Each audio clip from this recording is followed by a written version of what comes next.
we shall all be free someday.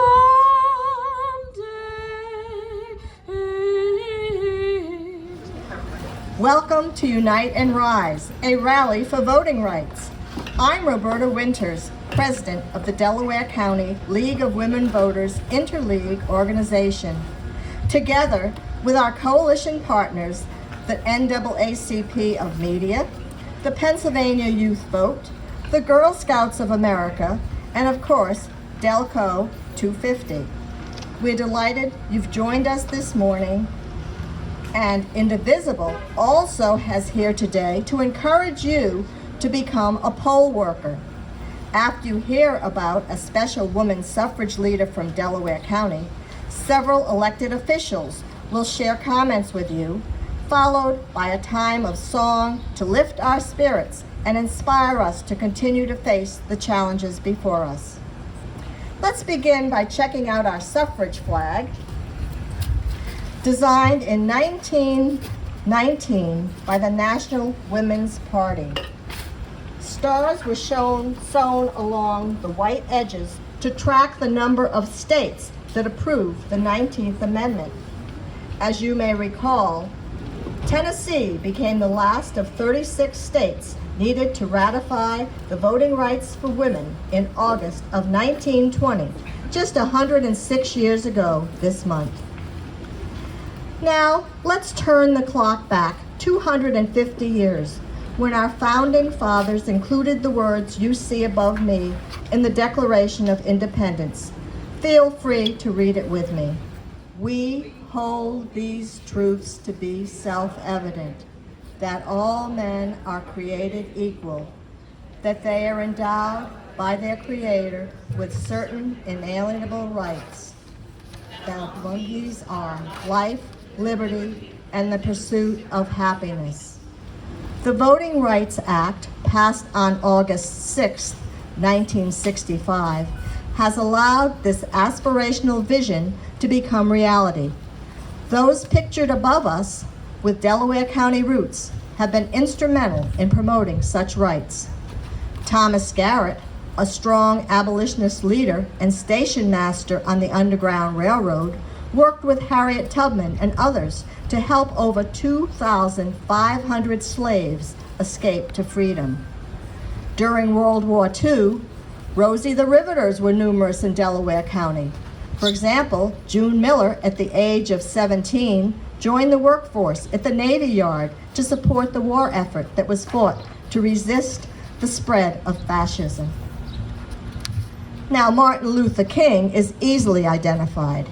He attended Krueger Theological Seminary on his road to becoming a preacher, a civil rights leader, and an advocate for nonviolent resistance, and the winner of the Nobel Peace Prize. Who did I skip? That lady pictured in the banner that no one knows is Anna Howard Shaw. I have some young ladies from the Girl Scouts here today to help us learn more about her. Let's begin. Give me an A. A is for advocate for women's right to vote. Give me an N. N is for the National American Women's Suffrage Association that she presided over from 1904 to 1915. Give me another N. N is for her nonviolent approach, to contrast with the more militant Alice Paul, who picketed the White House and engaged in hunger strikes. By the way, Alice was a graduate of Swarthmore College, just about 2 miles down the road. Let's have another A. A is for Anna's activism in uniting the various factions fighting for women's suffrage into one organization. Now give me an H. H is for the honor of being the first woman to receive the Distinguished Service Medal for organizing women to care for soldiers during World War I. This effort was instrumental in convincing the President Woodrow Wilson that women deserve that right to vote. Give me an O. O is for her being a gifted orator. She delivered more than 10,000 speeches with wit and wisdom that advocated for women's rights across the country. Let's have here a W. W. W is for being both a woman pastor and a woman physician, among the first minister ordained by the Methodist Church, and a medical doctor, graduate of Boston University in 1886. Give me another A. A. A is for her avoidance. She avoided diversity, equity, and inclusion as a leader who used political expediency as an excuse for discriminating against others. Now, R, give me an R. R. That stands for her long-standing relationship with Lucy Anthony. That was the niece of Susan B. Anthony, with whom she lived at her home right here in Moreland, Delaware County. Give me a D. D. D is for her untimely death in 1919, just a month after the 19th Amendment was passed in Congress, but before it was finally ratified by the states in August 1920. Now let's hear it for S. S. S is for supporter of the League of Nations, for which she vigorously campaigned both in Europe and America to promote world peace. H is for hardworking. As a gifted individual, she rose from a dysfunctional farm family to a world-recognized and visionary model for women's leadership. How about another A? A. A is for an alternative to Valentine's Day. Anna Howard Shaw Day. This birthday occasion was coined by Delaware County's Tina Fey to more than 6 million viewers in her role as Liz Lemon in her 30 Rock series. Incidentally, February 14th is also the League of Women's Voters' birthday, founded in 1920. Now finally, give me that W. W. W is for working for destitute women. She tirelessly advocated for her roles both as a suffrage and a temperance leader to make life better for the poor, the discouraged, and the disenfranchised. Like us, she realized that the right to vote allows women to have a voice to elect candidates who could act and improve their lives. What do these letters spell? Let's remember women's fight for suffrage and not forget to vote. We're distributing 10 business cards to each of you with a QR code with election information. Like the preacher, Anna Howard Shaw, you can begin today to share these cards and win others over to exercise their right to vote. Win them one by one. Now, it's my privilege to introduce our elected officials who will come out of the shade and speak to us today. Dr. Monica Taylor, Christine Reuther, and Joanne Phillips are here today. Dr. Taylor opted not to speak and to share the podium with her two fellow councilmen. Hello, I'm Christine Reuther. I serve as the Vice Chair of Delaware County Council, and I'm one of the liaisons to our election department. I've been asked today to talk about the Voting Rights Act as we recognize its 61st anniversary. Prior to the Civil War, the United States Constitution provided that slaves were worth 3/5 of a person for purposes of calculating representation in council, but otherwise they were without rights. The 13th, 14th, and 15th Amendments to the Constitution, enacted during and immediately after the Civil War, prohibited slavery, granted citizenship to all persons born in the United States, and stated that citizens, regardless of race, color, or prior status as an enslaved person, had the right to vote.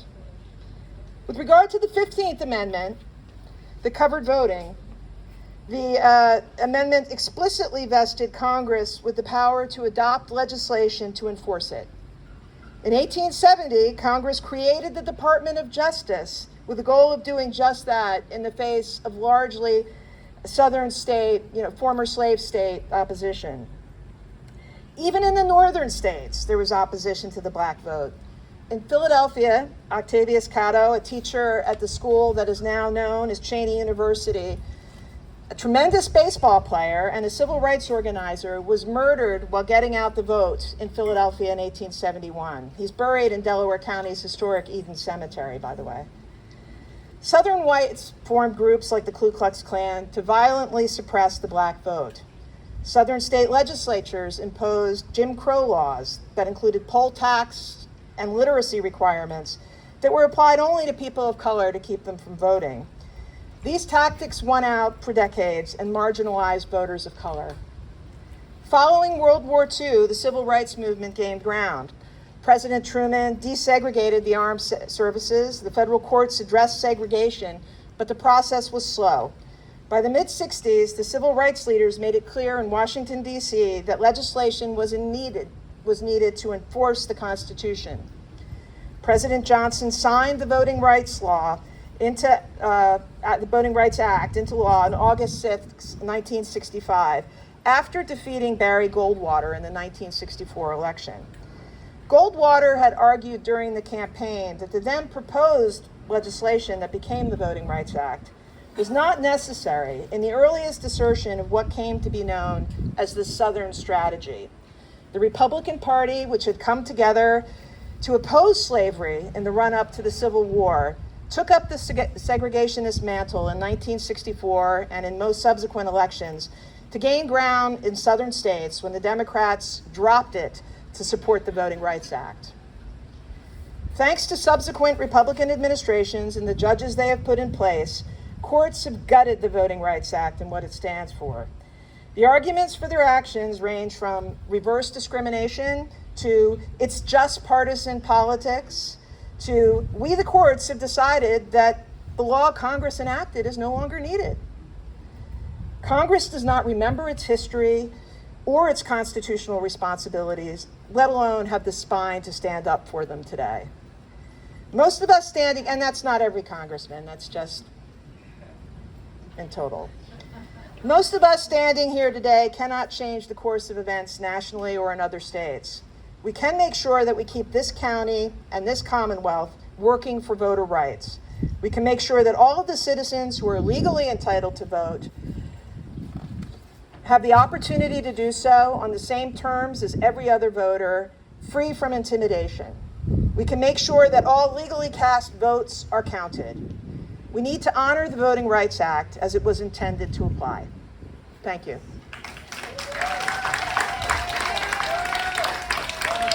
Thank you, Christine. We are fortunate to have Joanne Phillips as our next speaker. Thank you, Roberta. Good afternoon. Well, still morning, but good morning, everybody. It's so, I appreciate being here. I'm going to fast forward to now, and I'm so happy to see the Girl Scouts here and our young people here because that's the future, and we're all part of it. I just want to say I want to thank our public servants that are here today, Senator Kearney, Senator Cappelletti, Representative Leanne Krueger, and there's other, our local municipal leaders that are here and electeds. They've toiled to get elected, and they've worked hard for every vote. I proudly serve on a council where people care deeply about protecting our rights to vote. We understand the value of every vote, and we're committed to protecting those rights. We hold that responsibility as a foundational value. I personally witnessed our council making sure that resources are provided to make sure residents have access to polling places, mail-in ballots, and protect the right and the integrity of the counting of the votes. I'm grateful to them and also our county election workers and the poll workers. We're grateful for their service. If you would just meet some of our poll workers and election workers, you too would be impressed with their integrity and commitment to doing the right thing. Elections belong to the people, and our democracy is founded on that. We can't forget that. I also want to express my gratitude for the dedication of the League of Women Voters and the support of the crowd today. Those of us gathered here today stand as an open letter to the powers that be, to those that work to suppress the vote, to silence our voices, and who endeavor to strip away the layers of democracy one by one, that we will not let our democracy slip away.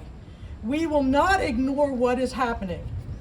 While I'm always heartened by the spirit we have in Delco, and I'm convinced we're the most spirited county possibly in the nation, we know that there are crowds across the country today rallying in support of this effort to unite and rise in support of our democracy. Each day we witness attacks on the rights of voters. We see this in numerous actions at the federal administration, pushing disinformation to build distrust in our election and our institutions, showing contempt for the rule of law, proposing legislation aimed at limiting access, and to tilt the tables of justice. When landmark statutes like the Voting Rights Act are gutted and undermined by really radical interpretations, that's the radical view, the flame of democracy flickers a little. But we won't waver. We gather today to fan the flame of democracy. We're calling on our neighbors and fellow Americans to fuel democracy. It's fundamental. The right to vote is fundamental, and that's the way we're going to take care of it. There can be no greater danger than to erode our right to vote. We have the power, as ordinary Americans, to shine light on the darkness, to stay steady on the path of what we know is just and right, and to make sure that we protect our rights and those who come after us. So these Girl Scouts can vote when it's time for them to enter the polling place or send in their mail-in ballot. So the League of Women Voters has been leading that path for all voters for more than 100 years. They know the way. So I ask everyone, especially our young people, to follow suit, remain undaunted, draw on the strength of those who fight today and who fought yesterday. I'm not going to give up what my mother fought for or what my grandmother fought for. So we have to keep going. So draw on that strength, be united, and we just have to consider the right to vote is the fundamental tool we have. So thank you very much for being here today, and I appreciate the opportunity. And now I'd like to call upon Leanne Krueger, our 161st Legislative District Representative, to share in our rally for voting rights. Good morning, Delaware County. I want to say I'm so grateful to all of you for coming out on a warm August morning when you could be down the shore, you could be doing something summery, but here you are standing with us today to protect our right to vote. So give yourselves a hand. I'm here with other colleagues. Representative Lisa Borowski is here. Again, Senator Kearney and Senator Cappelletti are here, and you'll hear from them in just a minute. But I want to tell you what we have been doing in the State House to protect our voting rights. Over a year ago, I got to vote for Speaker Joanne McClinton's Voting Rights Protection Act. With our very humble one-seat majority in the State House, we have worked over and over again to protect your rights, whether it's your right to health care, your right to reproductive access, and your right to vote. And this was before the latest decision by the U.S. Supreme Court to roll back another piece of the Voting Rights Act that we're talking about today. But we came together to make sure that Pennsylvanians were protected, to increase the number of secure ballot drop boxes in every county, to make in-person voting available up to 11 days prior to an election, to require county boards of election to transition to electronic poll books by next year, to create a post-election audit practice, and to clarify the law regarding absentee and mail-in ballots. No, those are not radical ideas. These are things that county commissioners across Pennsylvania have been asking for in Republican and Democratic counties. These are efforts that we could take at the state level to make sure that your rights are perfected. Now, unfortunately, this bill, like many of the bills that we have passed out of the House, has not yet moved in the Senate. But if we can get a majority for our colleagues in the Senate in November, I know that that will change. We have passed 467 bills this session, and our colleagues in the Senate have only sent back 87. And so this is just one of the ways where we are standing up for folks. And I do believe that with different leadership in the Senate, we could give Tim and Amanda a different opportunity over there. So thanks for coming out today. Thanks for making your voices heard. Lisa Borowski, however, has joined us. Lisa, would you like to say a few words today?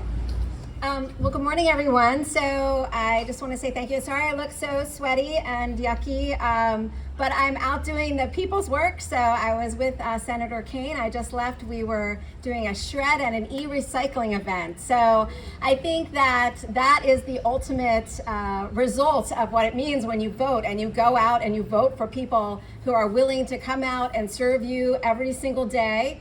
And your votes are definitely not wasted. I'm not going to belabor what my colleague, Representative Krueger, said earlier around the work that we are doing in the House to try to protect voter rights and to make it easier for people to vote, to make it safer for people to vote, because she did such a good job of that. But what I will say is that when you all voted, and those who voted for me, so I represent the 168th district, so Radnor, Newtown, Edgemont, and half of Middletown, which I share with Leanne. You created a one-seat majority that gave us the possibility of even bringing up these things to speak about. So the fact that we have Leader McClinton, Speaker McClinton, I still get goosebumps when I say that because I was so proud to be able to vote for her, the first woman and the first Black woman Speaker of the House in Pennsylvania, right? So that's the result of people working hard, people voting, people getting people to come out and vote. That never would have happened if everyone here, and I see so many faces who helped me, and I know have helped other people across the county, that would never have happened. So the vote is so important. I want to say to all of our young people, you guys are our hope for the future. It's so good to definitely see you all here and to see you here at such an early age. When I was your age, I didn't know what it meant to vote. I had no idea. I remember my mom saying, you know, when you're 18, you had to register to vote. And I think I've been voting in every single election since then. Yeah, which I love. Yeah. So it is so important to get people engaged and involved at a young age. And I know the League, I've worked with the League and Roberta, I've been a member of the Radnor League for a long time, and the work that they're doing in our schools with our young people, so important. So if you have a chance to do that, to get involved and go and talk to our young people, they're amazingly engaged, amazingly involved, and I think that's the way we start to protect our voting rights for the future, increase our voting rights, and expand opportunity for so many people to be part of the process. So thank you all very much, and thank you to the League for everything that you do. Thank you. Now, I'd like to have Senator Tim Kearney, who serves the 26th district, including right here in Media, who has joined us today to share his thoughts with us. Thank you. I'll do my best to represent my gender. It's great to see so many people here today coming out on a hot summer day for something that's really hugely important to all of us. Thank you to the League of Women Voters, Delco, the NAACP, PA Youth Vote, and the Girl Scouts, and America 250 Delco. Everyone who chose to spend your Saturday morning here instead of doing something a little cooler. But, you know, we're here to stand up for something that should be unquestioned in a country that calls itself the model of democracy, and that's the right to vote. It's easy to take for granted that the democracy we've inherited, and history is a way of reminding us that our rights, including the fundamental right to vote, are frankly far from inalienable. Martin Luther King warned us that human progress is neither automatic nor inevitable, and that every step toward the goal of justice required sacrifice, suffering, and struggle. That reminder pairs with an earlier one from our nation's founding. Everyone knows the story of Ben Franklin coming out of the Constitutional Convention in 1787, when asked, "Well, doctor, what do we got, a republic or a monarchy?" And Franklin answered, "A republic, if you can keep it." Well, that's where we are right now. We're trying to keep it. Those two ideas, separated by nearly 2 centuries, point to the same responsibility. Democracy doesn't endure on its own. It endures because people choose to protect it, to strengthen it, and to work that ensure that everyone can participate in it. In Harrisburg, my colleagues in the House, who are doing great work, and the Senate, continue to work to try to make sure Pennsylvania's elections remain secure, transparent, and accessible. I'm the co-sponsor of Senate Bill 1357, bill reinforces a long-standing principle that voting should be free from intimidation by keeping law enforcement, including ICE, at least 100 feet from the entrance to a polling place. Voting should feel like a right, not a confrontation. My colleagues and I are also supporting a robust package of 4 bills that address real gaps in how our elections function. Senate Bill 1367, which allows counties to pre-process mail ballots before Election Day. Senate Bill 1368, which protects election workers from harassment, intimidation, and doxing, because people who run our elections should feel safe doing their jobs. Senate Bill 1369 increases transparency for voting machine vendors so that counties aren't relying on opaque private companies. And Senate Bill 1370, which creates Deceptive Practice and Voter Intimidation Prevention Act to crack down on deliberate misinformation to suppress turnout. Now, as you heard from Representative Krueger earlier, these are things that we're pushing. These are not things that are actually moving in the Senate right now. While the legislature works to modernize election law, our Pennsylvania Department of State continues to safeguard the Commonwealth's authority to run secure, independent elections through audits, transparent recount protocols, paper backups, strong chain of custody procedures, all backed by strong, independent courts. These state efforts are just the latest in a long-standing commitment to keep elections fair and accessible. And our work continues because the pendulum is always threatening to swing backwards, as we've witnessed with the steady erosion of progress made by the Voting Rights Act of 1965. The law that outlawed literacy tests and other discriminatory barriers helped ensure all Americans could exercise their right to vote. 60 years since its passage, federal protections continue to be stripped away by our current Supreme Court, with a vision of America completely out of step with the long arc of the moral universe that continues to bend to justice, to paraphrase Dr. King, making a strong state-level action more essential than ever. But elections aren't only about government. Democracy is upheld by communities that stay informed, that stay involved, keep one another engaged. And that's exactly why gatherings like this matter so much. They remind us that protecting the vote is shared work, the work of neighbors, volunteers, advocates, and organizations like those here today. I'm a huge fan of the League of Women Voters and always have been, and the NAACP, PA Youth Field, and every group working to ensure fair and strong elections. And that's why the legacy of leaders like Anna Howard Shaw matters. She spent her life widening participation and insisting that every voice deserves a place in our democracy. She understood that voting is the tool people use to improve their lives and their communities. And we honor that legacy by doing our part now, by working to strengthen the systems to protect the vote, by supporting the people who run our elections, by pushing back every effort to undermine trust, and making sure every eligible voter can cast a ballot freely and securely. That's how we keep the republic that Ben Franklin talked about. That's how we shoulder the ongoing responsibility of struggle and sacrifice that Dr. King reminded us never to abandon. And that's how we rise together for voting rights. Thank you very much.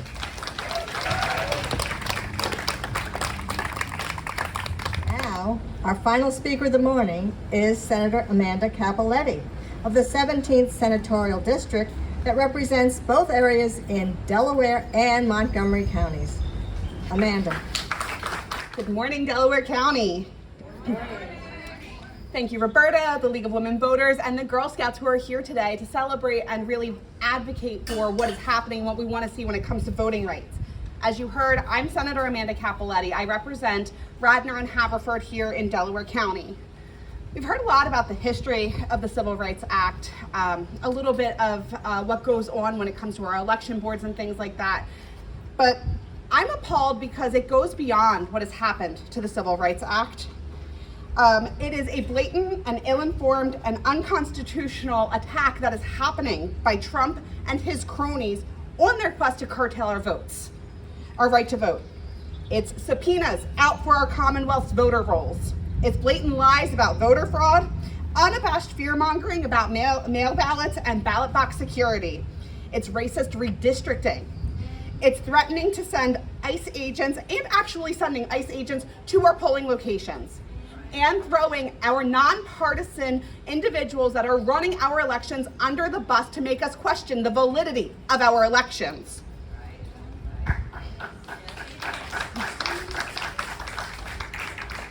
And for what, you guys?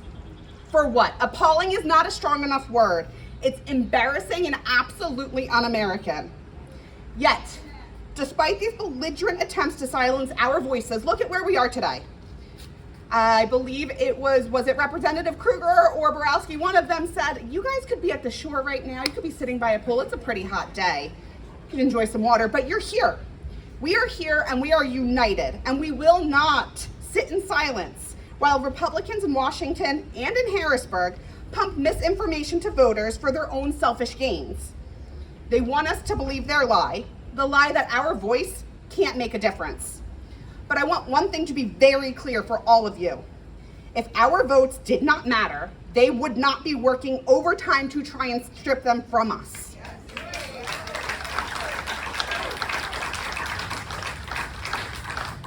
They know what's on the line for each of them in each election cycle. And at the end of the day, their purported strength and power is merely an illusion masking their pure cowardice. But our votes do mean something. They do carry power, and we cannot forget that now, not this November, and not ever. I hope we leave here today feeling a bit of hope for our future and confidence that we can ensure our democracy works for each and every one of us. So thank you so much for being here to celebrate such an important milestone and to join together in reminding why we're here and what we're fighting for.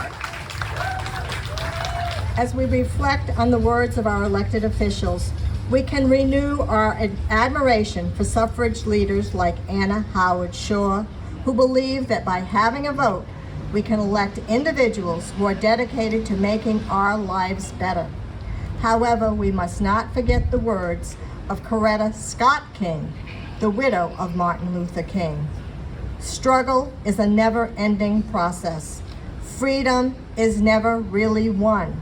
You earn it and win it in every generation.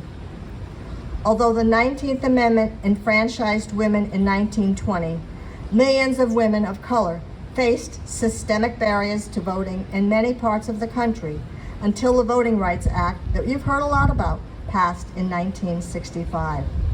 The recent erosion of this act prompts us to unite and rise for voting rights today and forever. To bolster us in our never-ending struggle, we are fortunate to close our program with the voice of soprano Jillian Patricia Pirtle, who is the CEO of the Marian Anderson Museum in neighboring Philadelphia.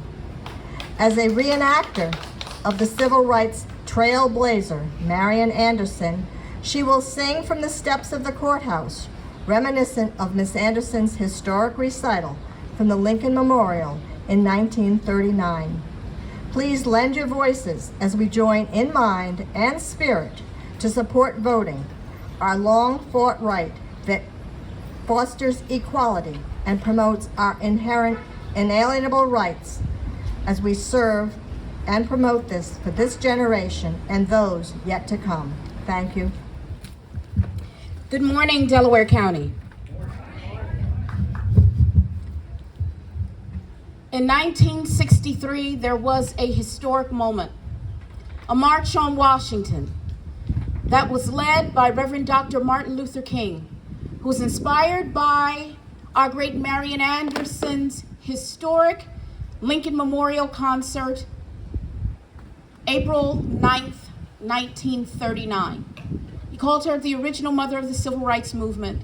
And when it was time to craft the March on Washington in his I Have a Dream speech, Dr. King called upon Marian Anderson and asked if she would join him, because what she did almost 30 years ago was the inspiration for where he wanted to have such a special moment.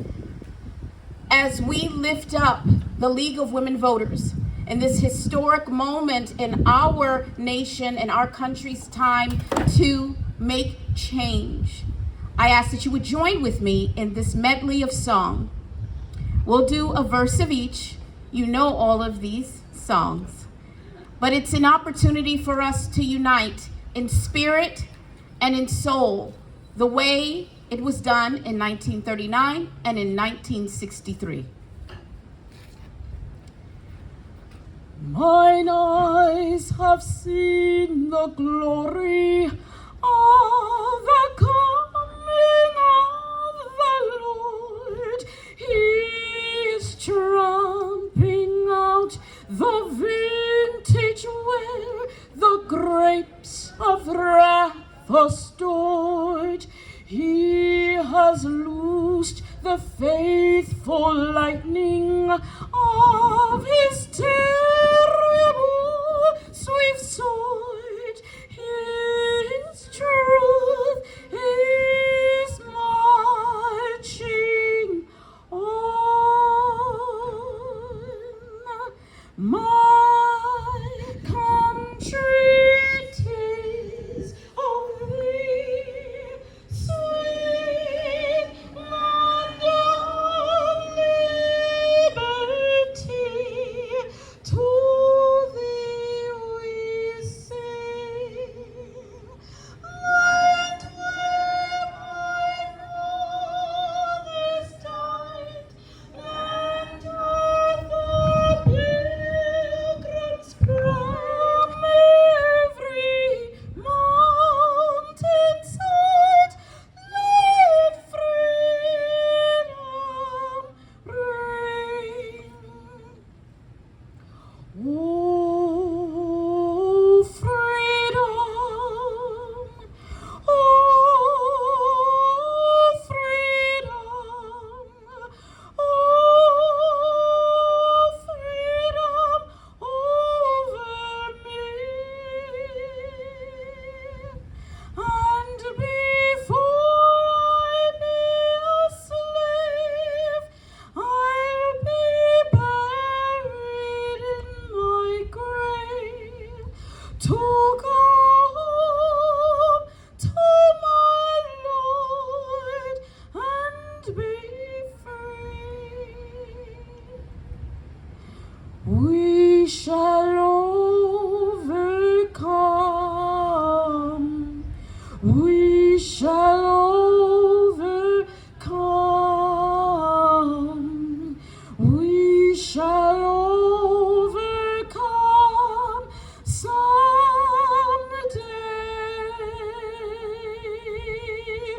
Oh, deep in my heart, I do believe we shall overcome someday.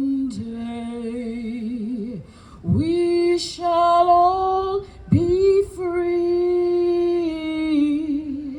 We shall all be free. We shall all be free someday.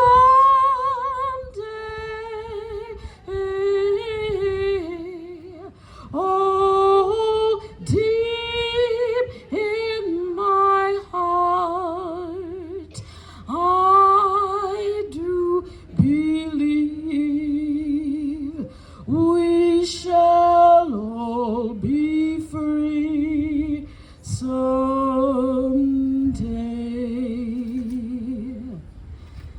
Lift every voice and sing till earth and heaven ring, ring with the harmonies of liberty. Let our rejoicing rise high as the listening skies. Let it resound loud as the rolling sea. Sing a song full of the faith that the dark past has taught us. Sing a song full of the hope that the present has brought us. Facing the rising sun of a new day begun, let us march on till victory is won.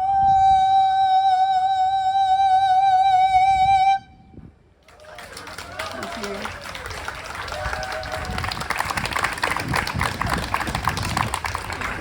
There is nothing else left to say except remember to vote. Thank you.